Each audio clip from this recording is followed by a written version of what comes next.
Bienvenidos a Detrás de una Copa, un podcast lleno de vinos destilados, cócteles, whiskies, tequilas, regiones y muchísimo más. No solo vas a aprender con nosotros, te vas a divertir un montón y vamos a crecer juntos. Así que esto es Detrás de una Copa. Y sí, queremos invitarlos a que curiosean nuestra página web www.detrasdeunacopa.com, un espacio creado especialmente para ustedes, donde podrán participar de nuestras catas online 2 veces al mes, conectar y disfrutar juntos desde todas partes del mundo. También puedes formar parte de nuestra comunidad con nuestra suscripción, que nos incluye las 2 catas online, más clases pregrabadas de vino por partes y además asesorías uno a uno junto a nosotros dos. Y si sueñas con viajar a cualquier parte del mundo, Detrás de una Copa también tiene para ti viajes enológicos, tanto en tierra como en crucero. Algunos ya con fechas confirmadas. Así que te invitamos a que entres a nuestra página web, explores lo que tenemos para ofrecerte y ahora disfrutes con nosotros un episodio súper espectacular. Estimados, esto es Detrás de una Copa y hoy tenemos un capítulo de heladas, un capítulo de frío y un capítulo con uno de los suelos más importantes y más famosos del mundo, con una denominación que hoy en día se confunde con una uva y que es tan icónica que la gente piensa que la región es la uva y la uva es la región. Esto se llama Chablis. Mi nombre es Nicolás Reines. Mi nombre es Karen Gampel y bueno, imagínense un vino blanco como que no necesita nada de maquillaje, sin exceso de madera, sin sobreextracciones, sin ningún tipo de artificio, sino solo la uva en su suelo antiguo y con un clima bastante desafiante. Así es Chablis, puro, intenso, mineral. Así que bueno, hoy en Detrás de una Copa vamos a viajar al corazón de una de las regiones más icónicas de Francia para descubrir esta uva y esta denominación tan especial y con una expresión más fría, pedregosa, austera, pero a su vez muy elegante. Así que bueno, bienvenidos a nuestro episodio de Chablis. Para hacer una pequeña introducción, Chablis es un lugar donde realmente hubo un tráfico de comercio. En el siglo XVI, Chablis era un pueblo chiquitico, pero los vinos ya eran famosos porque finalmente ya contaban con más de 4.000 habitantes, ¿ok? La región sufre un golpe importante con un tema que se llama los hugonotes, que son una secta de protestantes que realmente atacaron e incendiaron parte de la ciudad, ¿ok? Y realmente les tomó casi que 2 siglos recuperarse. Cuando pasaron estos 2 siglos no los dejaron descansar, llegó la filoxera arrasó con todos los viñedos, ¿sí? Y obviamente después vino la Primera Guerra Mundial, la Segunda Guerra Mundial, y esto pues hace que las regiones siempre hayan tenido un tema súper complejo. Al final del día, si ustedes lo piensan, todas las regiones de Europa tuvieron estos 3 altibajos que fueron muy fuertes. Primero, ¿sí? Algún tema religioso, algún tema de conquistas, ya sea por los romanos, los griegos, los árabes, los españoles, o en este caso los protestantes. Después llegó la filoxera y después llegaron las guerras. Todas las regiones sufrieron de estos 3 momentos en mayor o en menor medida. En Chablis arrancaron realmente en 1960 a mecanizar, a controlar las heladas, porque ya vamos a ver que el tema de heladas en Chablis es tremendamente importante, ¿sí? Y en los años 60 ya empezaron a combatir las heladas con calefactores. En 1970 hubo un hito porque hubo una cosecha que fue realmente abundante y esto marcó muchísimo la prosperidad y arrancó, digamos, con el ánimo de hacer nuevas cosas, se empezó a ver otra vez como negocio, ¿sí? Y para el año 83 se definieron los cru y los Grand Cru, ¿ok? Esto es interesante porque a pesar que la denominación de origen es del 38, esta definición de viñedos se hace apenas en el 83. Entonces, Hoy en día es una denominación famosa, ¿sí? Con más de 5.000 hectáreas cultivadas, tan famosa que todavía, sobre todo en Estados Unidos, a la uva Chardonnay se le dice Chablis. Y había, yo recuerdo en Argentina, un par de etiquetas que decían Chablis en su etiqueta, refiriéndose a la uva Chardonnay. Hay más de 300 bodegas, desde pequeñas familias hasta grandes cooperativas. Hay una súper famosa que se llama la Chablisien, de hecho, y realmente está considerado como los mejores ejemplos de Chardonnay del mundo, ¿sí? Muchos lugares del mundo quieren hacer vinos al estilo Chablis, quieren hacer vinos de Chardonnay al estilo Chablis. Así arrancaron muchos y así hoy en día es un poquito el Valle de Uco en Argentina, especialmente con los White Bones y el White Stones de Catena Zapata. Eso es lo que está pasando también en Australia, en Margaret River. Esto es lo que está pasando también en Stellenbosch, en Sudáfrica. Esto es lo que pasa un poquito en las costas de Chile, un poquito más hacia adentro del país, pero en las costas de Chile. Esto es lo que en algún momento pasó en Estados Unidos, en Sonoma, pero digamos que Sonoma después encontró su propia identidad, realmente no Sonoma, Napa, ¿sí? Estados Unidos encontró su propia identidad de Chardonnay y lo está haciendo diferente, pero Chablis es el ejemplo a seguir de Chardonnay en el mundo, así como lo es Champagne en los espumantes, así como es Burdeos en los blends, así como lo es Jerez en los vinos con crianza biológica. Funciona tanto y fue tan prestigioso, tan complejo y son vinos tan lindos que la gente alrededor del mundo dice, yo quiero ser así, ¿ok? Entonces esto es parte de la magia de Chablis y pues obviamente Chablis es único e irrepetible básicamente por su clima y por su Sus suelos. suelo. Sí, este famoso, si no habían escuchado nunca de Kimmeridgian, quiere decir que no nos han escuchado un poquito en el podcast, nos tienen que escuchar más, ir a los capítulos de más atrás, porque es probablemente el suelo más famoso por nombre, ¿sí? Y acuérdense que cuando estoy hablando de un suelo, estoy hablando de una complejidad de combinaciones entre tamaños de partículas y minerales del suelo. Y este suelo se llama Kimmeridgian, pero ya nos vamos a meter más adentro. Así que Chardonnay es Chablis, Chablis es Chardonnay, y así es como arranca un poquito la historia de Chardonnay en el mundo. Básicamente es la más importante. Ojo, Chablis y el norte de la Borgoña en la Côte de Beaune. Exactamente. Bueno, para ubicarnos un poco en el mapa, Chablis se encuentra en el extremo norte de la región vitivinícola de la Borgoña, en Francia, por supuesto, a unos 180 kilómetros al sureste de París.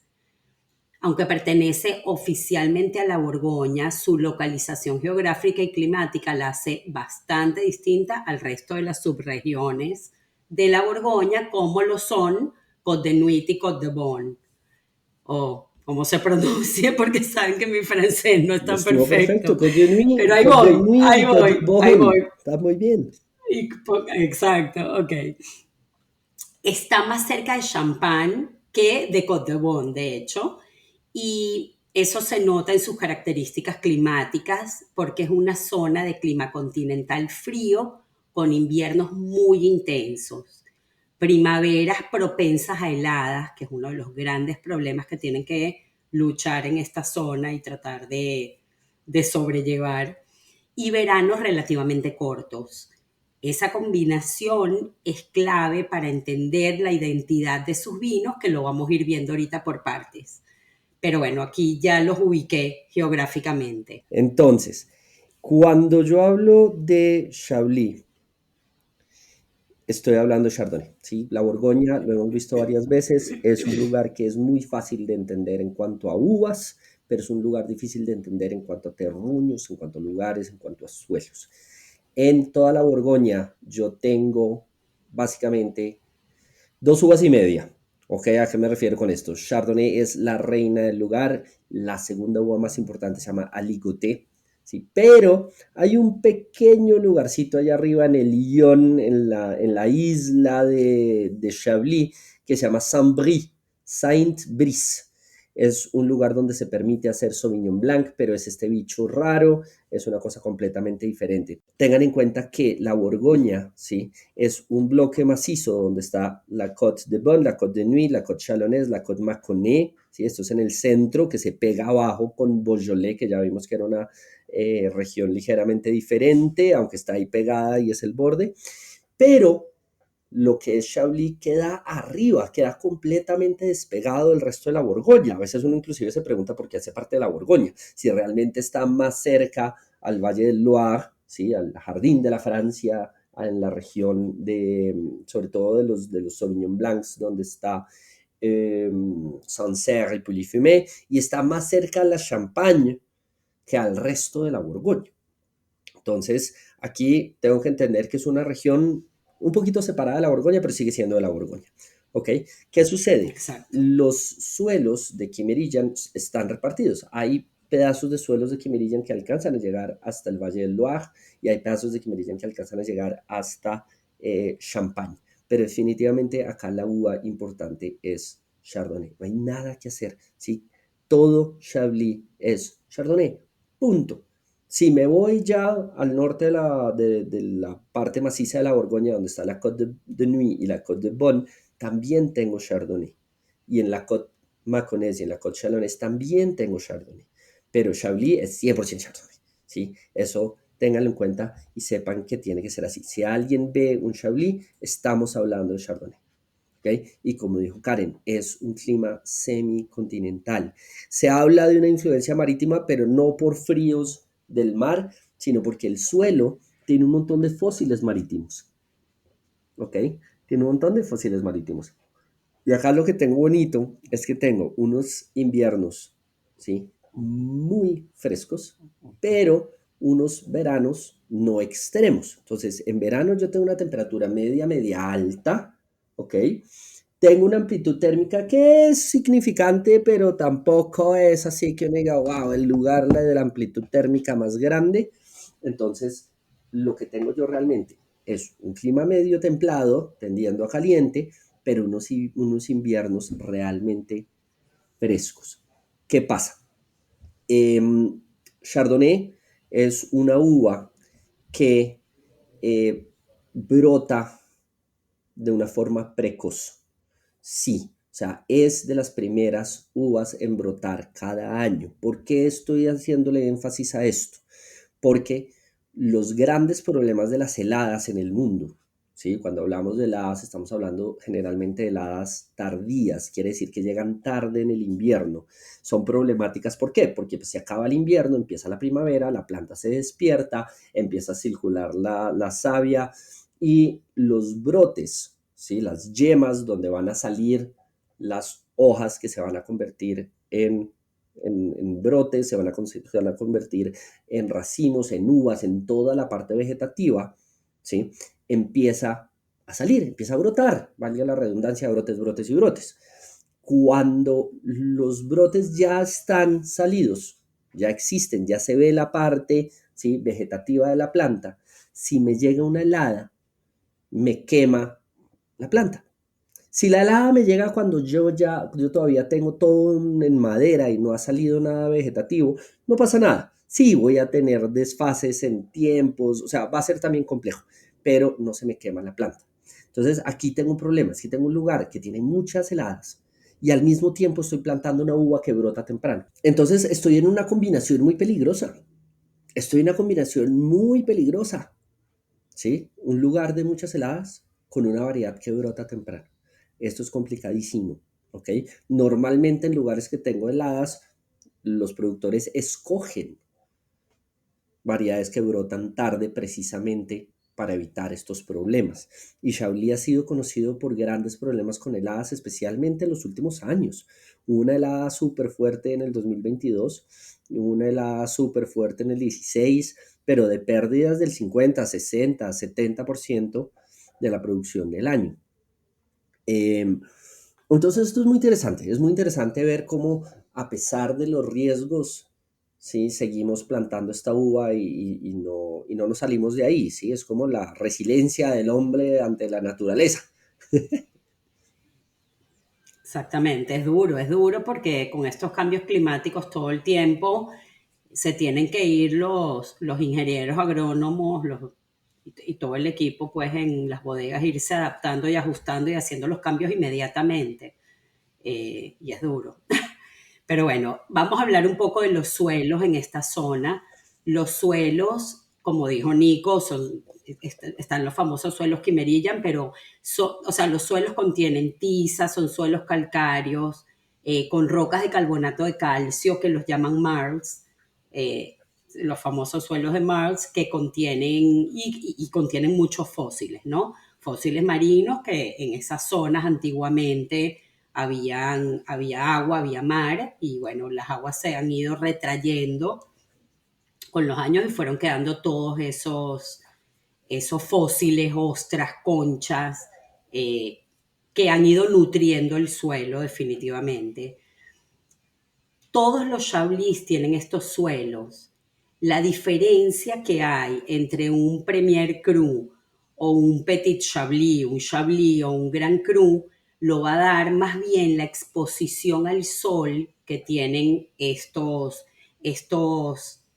estas plantaciones, por decirlo así, estas regiones plantadas. ¿Por qué? Porque un Gran Cru, y ahorita vamos a entrar y adentrarnos un poco más, se ubican en la mitad de las colinas, un Premier Cru están en la parte alta de las colinas, Chablis, Petit Chablis están más bien en la parte baja de los valles y con orientación hacia el norte. Entonces, todas estas características son supremamente importantes para obtener los vinos que se obtienen y por eso esta zona es tan especial. Y bueno, es definitivamente una característica única, pues. No es tan común que haya otras zonas productoras de Chardonnay. Por ejemplo, si nosotros estamos pensando, y pasa mucho que la gente me dice, no, yo no tomo Chardonnay porque es como mantequilloso, avainillado, a madera. No, ese es el Chardonnay que se produce en Estados Unidos y en otras partes del mundo, pero no es el Chardonnay que estamos hablando de esta región de Chablis. Este es un Chardonnay más bien fresco, cítrico, salino, eh, con casi nada prácticamente de barrica. Claro, depende todo del productor. Hay productores de productores, pero un Chablis fino, elegante, afilado, es completamente diferente a los Chardonnay que se hacen en otras partes del mundo. especialmente Entonces, en Napa. bueno, Es lo especialmente que en estamos Napa, acostumbrados en alguna exactamente. manera de pensar Sí, de Chardonnay. Pero entonces, ojo, la uva, como les sí. dije, es una uva de brotación temprana. Chardonnay es la reina de las blancas. Donde hay vino en el mundo hay Chardonnay. Es una uva de, a pesar de lo que solemos pensar, es una uva con muy buena acidez y su perfil aromático principal es la piña. ¿Ok? Ojo, es piña o piña verde o piña madura o inclusive piña en lata, dependiendo del clima, dependiendo del productor, dependiendo de un montón de cosas, pero es una uva que lo que tiene es que tiene muy buena estructura, es una uva que me da muy buena estructura en boca, tiene mucho potencial de hacer estructura, por eso se usa para espumantes, por eso es de las grandes uvas que suelen aguantar barrica, porque hay uvas que son más ligeras, que no pueden, a veces no me pueden dar tanto cuerpo y que meterlas en barrica termina siendo un poquito un crimen, pero Chardonnay es una uva que se banca la barrica, que se banca este aporte, que se banca el contacto sobre pieles, que se banca las lías, que realmente aguanta muchísimo en este sentido. Entonces, a raíz de esto, ¿sí? También lo que hace Chardonnay es que interpreta el suelo de una manera muy bonita. Y como dijo Karen ahorita, hay colinas para el norte, colinas para el sur. Ya vamos a mirar todo esto porque esto es súper lindo. Pero yo encuentro expresiones de Chardonnay muy diferentes en 2 kilómetros de diferencia, 1,5 kilómetros de diferencia en esta región. Entonces yo voy a tener un Chardonnay diferente en cada pequeño espacio, especialmente en Chablis, ¿ok? ¿Qué hicieron en el año 83? Dividieron la denominación de origen de Chablis en 4 niveles importantes, ¿sí? De menos prestigioso a más prestigioso son las siguientes. Lo menos prestigioso se llama Petit Chablis, ¿sí? Pequeño Chablis. Después estoy con la denominación de origen Chablis como tal, AOC Chablis, y arriba tengo Premier Cru, Chablis Premier Cru, y el top se llama Chablis Grand Cru, ¿ok? Ojo que las proporciones de producción no son necesariamente en este orden. Petit Chablis realmente se produce solamente en más o menos un 17% de toda la región, mientras que AOC Chablis es casi un 70%. ¿Sí? Premier Cru vuelvo a los 15% y Grand Cru, que es lo más, se produce solamente un 1% de toda la región. ¿Ok? Repito, Petit Chablis, lo menos prestigioso, lo menos controlado en ese sentido, pero con una producción solamente del 17%. Después Chablis con el 70%, Premier Cru más prestigioso y Grand Cru el top de los tops de los tops. ¿Ok? Entonces, ahora sí, sabiendo que esto funciona de esta manera, tengo que entender por qué y dónde estoy. La Chardonnay es una uva que refleja su suelo, refleja su clima, refleja su exposición solar. Entonces, cuando yo me voy a los Grand Cru, que es este top, yo estoy en unas colinas que están mirando al sur. ¿Qué quiere decir esto? Si yo camino hacia el sur en estas colinas, estoy bajando. Esto quiere decir que el sol me da por la mañana y tengo mayor exposición, tengo mayor madurez. Adicionalmente, tengo los suelos quimerillan a flor de piel. ¿Sí? Aquí es donde están, ¿sí? El foco de los suelos quimerillan. Vamos a ver qué hay en todos lados. Pero adicionalmente estoy en el centro de la colina. Esto es importante por dos razones. Uno, por la exposición solar y otro, porque es que ahí los suelos son más profundos.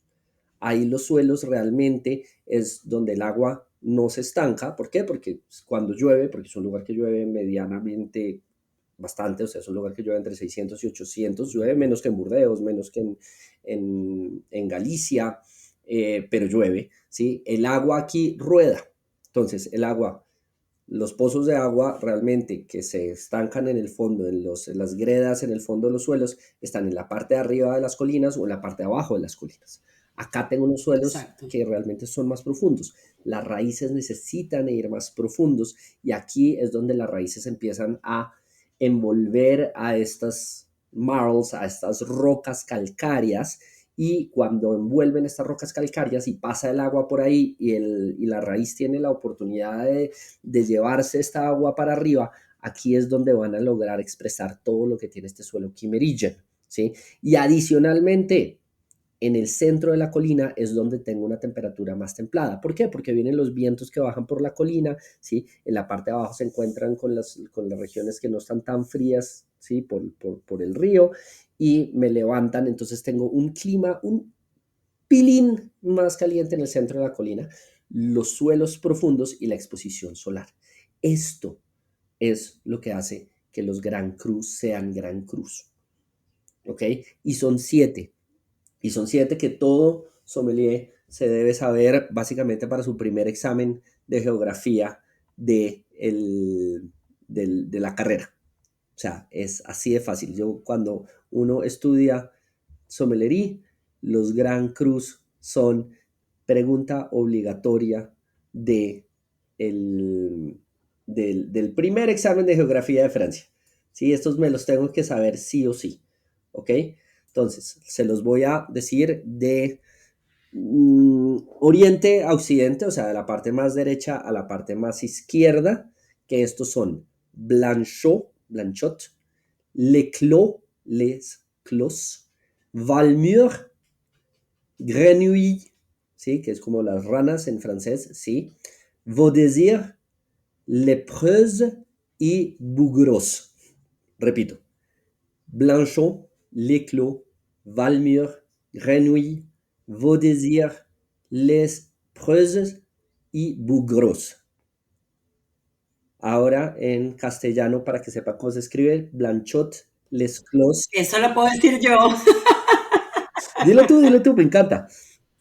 No, no, no, no, no. Yo me lo sé, pero me lo sé en castellano Ok, rajado. Blanchot, Leclos, Valmur, Grenouilles, Vaudesir, Preuses y Bugros. Simplemente para que se hagan una idea. Les Preuses. Tal cual. No, no es fácil, pero bueno, estos son los 7 y son realmente diferentes entre ellos. De alguna u otra manera, un poquito el tema es lo siguiente, todos tienen más o menos un potencial de guarda grandotote, ¿sí? Chablis, Grand Cru son vinos blancos que pueden durar 12, 15, 18 años sin ningún problema, pero si me voy a ver cada uno realmente son pequeños, son lugares de 2 hectáreas, 30 hectáreas, 11, o sea, 30 es el más grande que es Le Clos, ¿sí? Tengo 11 hectáreas, todos son pequeñitos. Entonces, Blanchot es de una mineralidad súper intensa, Bugros es más de cítricos maduros, no tan complejo, Leclos es súper especiado, canela con buena estructura, Grenuille es más de frutas secas, Le Preus es un poquito más herbáceo, ¿sí? Valmure es un poquito más cremoso al final. Y Vaudesir es un poquito más cítrico y más floral. Son detalles súper, súper pequeños, pero son súper bonitos porque realmente los especialistas en Chablis pueden diferenciar los 7 a pesar del productor. Acuérdense que estos son simplemente, ¿sí? Son cruz. Hay algunos donde hay varios productores. Y esto lo hace bastante extraño, porque en un lugar de 10 hectáreas, que yo tenga 2 o 3 productores diferentes, pues juega un papel interesante en el mercado y en la forma de ver los vinos, ¿no? Totalmente. Yo solamente quiero agregar a lo que estás diciendo, Nico, que para formar parte de estos Gran Cru hay restricciones, obviamente muy estrictas, ¿no? Y quiero nombrar brevemente estas restricciones sin ahondar profundo, ¿no? Pero, por ejemplo, sus vinos deben tener mínimo un 11% de grado alcohólico, ¿ok? Se deben cosechar a mano. No puede utilizarse ningún tipo de máquinas en las cosechas. La cepa autorizada, y obviamente que lo hemos venido repitiendo todo el capítulo, es 100% Chardonnay. No se permite ninguna otra uva ni ningún tipo de mezcla en sus vinos. El rendimiento máximo autorizado por ley es de 54 hectolitros por hectárea. Y muchas de estas bodegas de alto prestigio más bien reducen estos rendimientos para poder aumentar a su vez la concentración y la calidad de los vinos. El prensado es limitado también. No puede superar los 100 litros de mosto por cada 150 kilogramos de uva. Eso lo que va a hacer es que nos va a asegurar un jugo de mayor pureza y menos compuestos amargos. Ok, después otra de las restricciones es que la densidad de plantación mínima es de 5.500 plantas por hectárea. Eso quiere decir que las plantas van a... Eso favorece a la competencia entre las plantas, por decirlo más fácil, y a su vez mejora la calidad del fruto. Ujú, hace que peleen por el Después, agua. Hace que pelee por el agua. Tengo mucha agua, entonces exactamente, hace que pelee por el agua, hace que pelee por los nutrientes, obliga a que las raíces empiecen a extenderse más para pelear por las cosas. Es un tema que no se habla mucho, pero la densidad de plantación es extremadamente importante. claro. Y bueno, y al final tiene que haber un panel de degustación oficial donde van a evaluar que se cumplan con todos los perfiles típicos de un Gran Cru de Chablis, porque hay otros Gran Crus en otras regiones y tienen completamente otras normas y restricciones. Debe tener la estructura correcta, la mineralidad correcta, la acidez correcta, la persistencia, la tipicidad del varietal, sin excesos de roble, por supuesto, porque esta zona defiende el terroir, más que los procesos enológicos, defiende mucho sus suelos, es su orgullo, es lo que quieren manifestar y transmitir con sus vinos.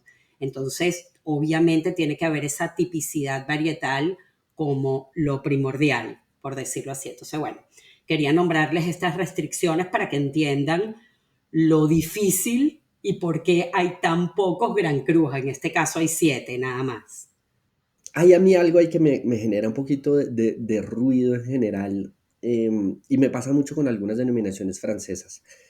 La producción, digamos que el rendimiento mínimo por hectárea, hemos hablado recién que era 50.000, 56.000, 56 toneladas por hectárea.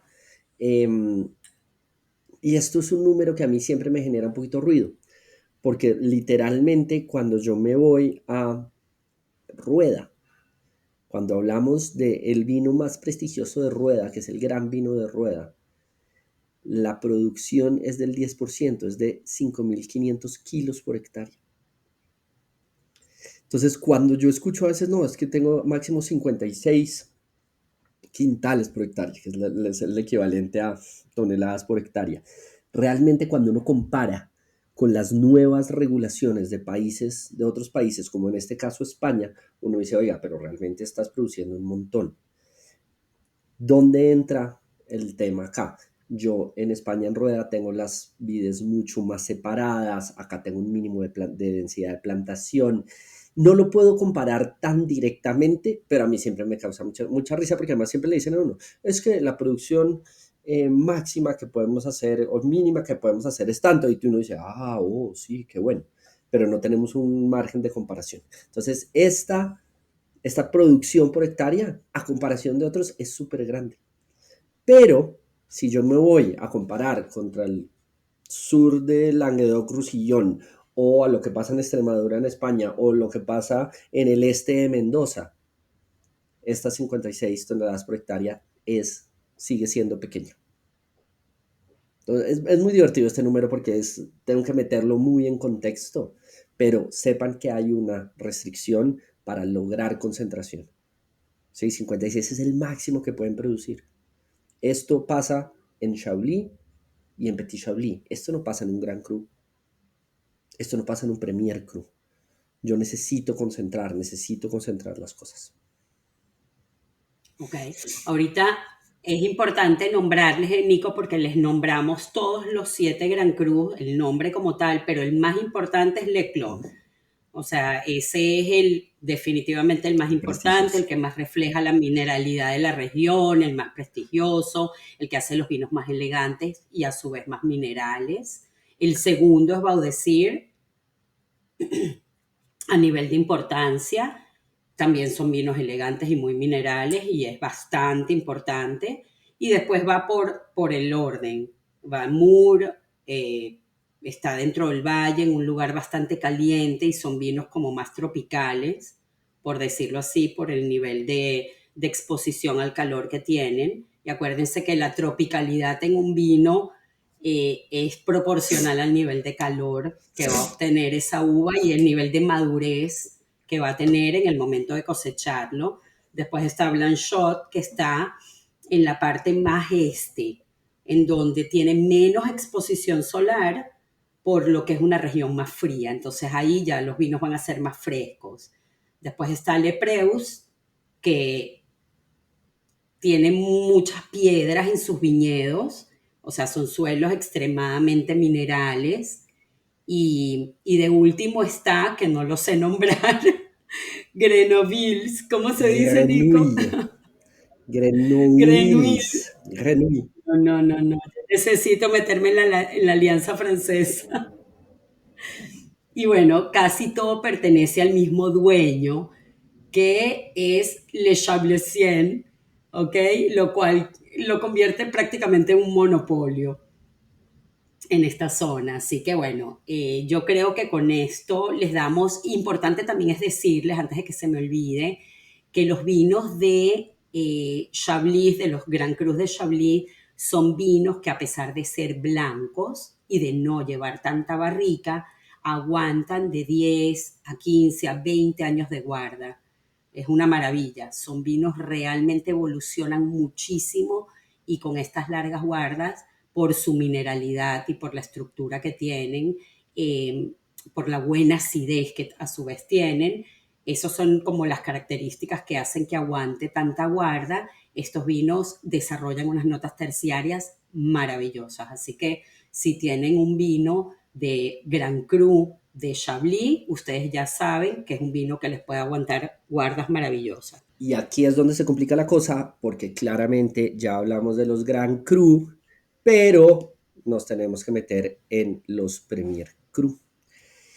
Y los Premier Cru, digamos que hay una producción mucho más alta, pero las regiones son ligeramente diferentes. Sí, tengo suelos Kimmeridgian en muchos de ellos, algunas otras cositas por allí, algunas cosas calcáreas, ¿sí? Hay cosas portlandier que son un tipo de suelo ligeramente diferente, hay arcillas en algunos lugares, pero aquí lo que empieza a pasar es que se empieza a hablar de un concepto nuevo que se llaman los climats, los climates. Entonces, los Premier Cru de Chablis se dividen en 40 climats diferentes, de los cuales hay 17 importantes y que tienen permiso para aparecer en la etiqueta.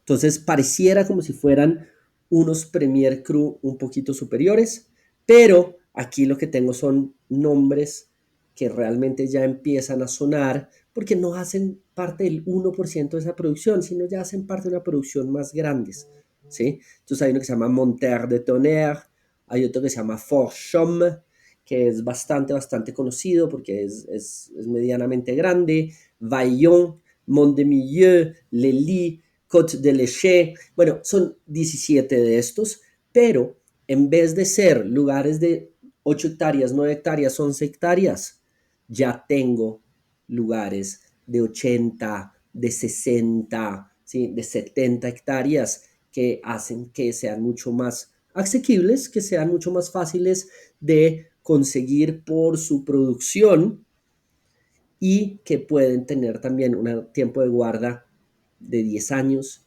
elegantes, florales, minerales, Hasta tropicales.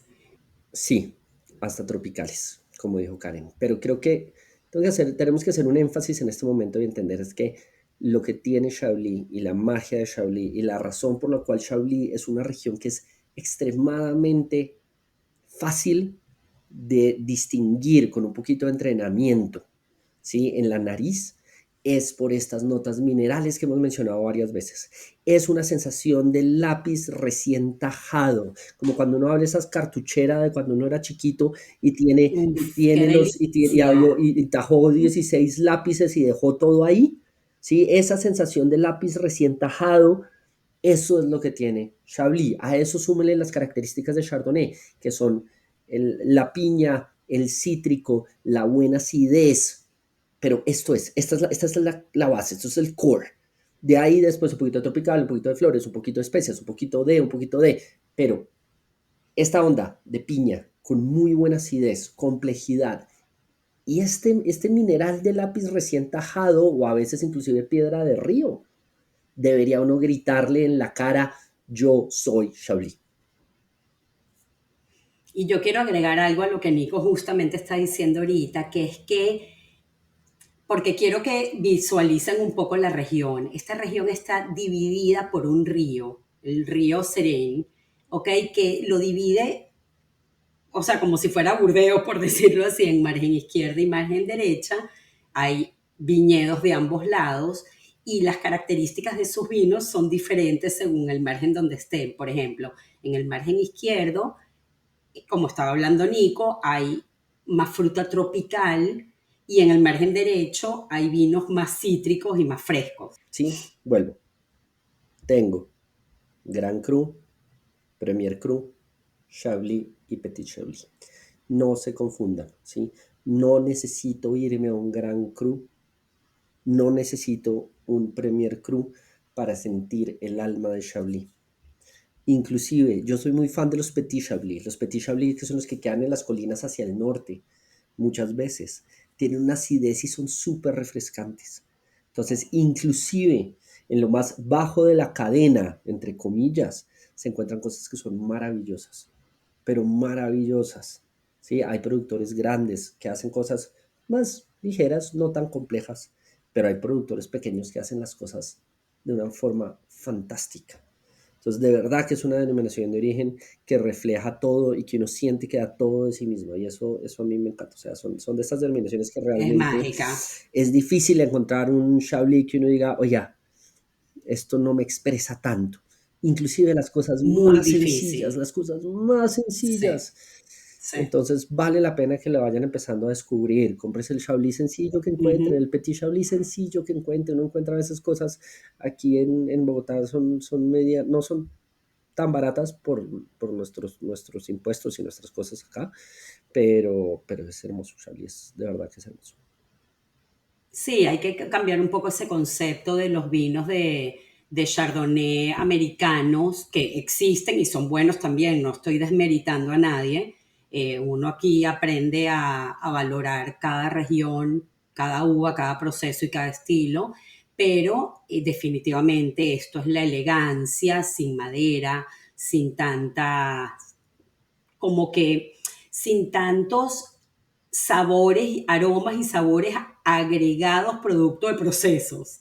Aquí es más el terroir como tal que es mágico, definitivamente. Yo quería agregar otra cosa, Nico, los Premier Cru tienen conversión maloláctica. Ujú. Eso no lo habíamos nombrado en su Ah, sí. mayoría, no todo es una regla, pero en su mayoría, y esto se hace para suavizar la acidez. Sí, depende del productor. O sea, aquí no es tanto un tema que Premier Cru, Grand Cru o que Petit Chablis o que Chablis, depende del productor.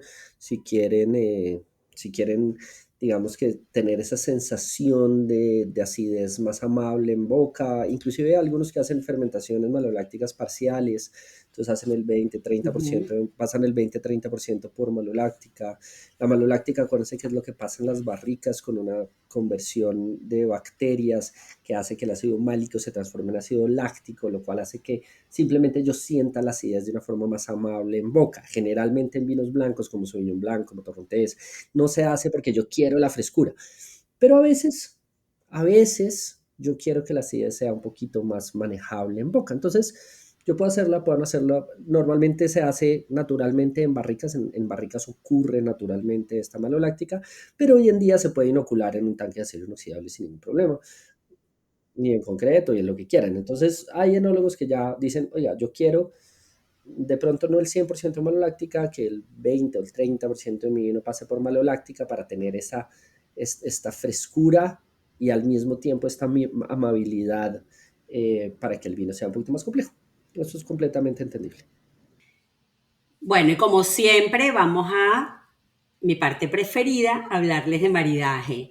En la gastronomía francesa se considera los vinos de Chablis de los vinos blancos más gastronómicos, junto con los de Sancerre y de Meursault, ¿ok? Principalmente van muy bien con mariscos, ostras, especialmente los Grand Cru y los Premier Cru, sushi, sashimi, por su acidez y mineralidad, que se equilibran muy bien con la salinidad y la textura de este tipo de platos. Quesos de cabras jóvenes, pollo en salsa blanca, tartas saladas, pies, ceviches, carpachos. En general, con todas estas cosas a mí me parece que maridan súper bien. No sé, Nico, si tú tienes Pues yo algo tengo, más que te guste en sí, maridaje. la verdad es que yo hace muchos años vino, cuando yo era el director de la carrera de la escuela acá de Bilbao, en Bogotá, vino una productora de Chablis, la enóloga, que trajo 4 de los siete Gran Cruz y nos dio una clase maestra que fue espectacular. Y ella nos habló en su momento que una de las cosas que más le gustaba era una buena sopa de cebolla con coñac, con un Chablis Uf, intenso. A mí no, me no, voló no. la cabeza porque yo dije, pucha, sopa de cebolla, la intensidad más grande del mundo, con este aroma quemadito de los huesos y de la cebolla, adicionalmente con coñac, una tostada de pan de masa madre, con además le metía un queso intenso tipo Gouda. Yo decía, pues pucha, la intensidad que tienes que tener en un vino para aguantarte una sopa de cebolla, mis respetos. Piensen que para que un vino se aguante una de estas sopas, que es intenso, con el aroma y el sabor de la cebolla quemada, más el coñac, más el caldo de carne bien potente, más el pan de masa madre con este queso que puede ser un gouda o un queso intenso, necesita una fuerza y una estructura impresionante. ¿Ok? Entonces realmente es un tema que uno dice, si ella dice que sus vinos y que los vinos de los Grand Cru o los Premier Cru de Chablis se pueden bancar algo como una sopa de cebolla bien hecha, quiere decir que estoy en vinazos con mucha intensidad y muy chéveres. Ya después todas las cosas francesas que yo soy el más fan, ¿no? Croissants, los croissants clásicos, inclusive un buen Escargots. paté, escargot buenísimo, o sea, sino Uf. aquí a mí me llama a esta cocina tradicional francesa llena de mantequilla, de caldos, de cosas así grandototas, entonces es muy chévere esto. Delicioso. Bueno, yo creo que hemos abarcado bastante toda esta región y todas las características de sus vinos. Así que salgan después de este episodio a comprar su vino Tal de cual. Chablis si no lo han probado y cómanselo con lo que, tómenselo con lo que quieran comer porque definitivamente es un vinazo. Por otro lado, quiero invitarlos a que entren a nuestra página web para que revisen todos los productos que tenemos ahí. Tenemos una suscripción maravillosa con la que realmente nos apoyarían a nuestro podcast y a todo nuestro proyecto y nuestra comunidad de amantes del vino, eh, porque ya saben que detrás de una copa es una comunidad cada vez más grande de gente que quiere, desde expertos hasta novatos en el mundo del vino y que están empezando, quieren aprender y crecer en base a experiencias y lo que nosotros queremos ofrecerles es eso, un aprendizaje vivencial a través de nuestras catas online, de nuestras catas presenciales, cada uno de nosotros en la ciudad donde vive, nuestras clases pregrabadas que tenemos también en la página web, nuestra suscripción, asesorías uno a uno, que incluye la suscripción, y nuestros viajes, que ya tenemos viajes de cruceros, de río y de océano, y tenemos también viajes a Argentina que pueden ir viendo en nuestra página web. Así que los quiero animar a que se metan y nos pregunten, interactúen un poco con nosotros y aparte también nos den un feedback acá en el podcast. Necesitamos sus reviews, que nos pongan sus comentarios, que nos digan qué quieren aprender, tener un poco el feedback de ustedes para nosotros crear contenido en base a lo que ustedes quieren oír. Así que, bueno, Gran capítulo, me encantó. a mí también me encantó y los queremos mucho. Nos vemos la próxima semana. Chao, chao.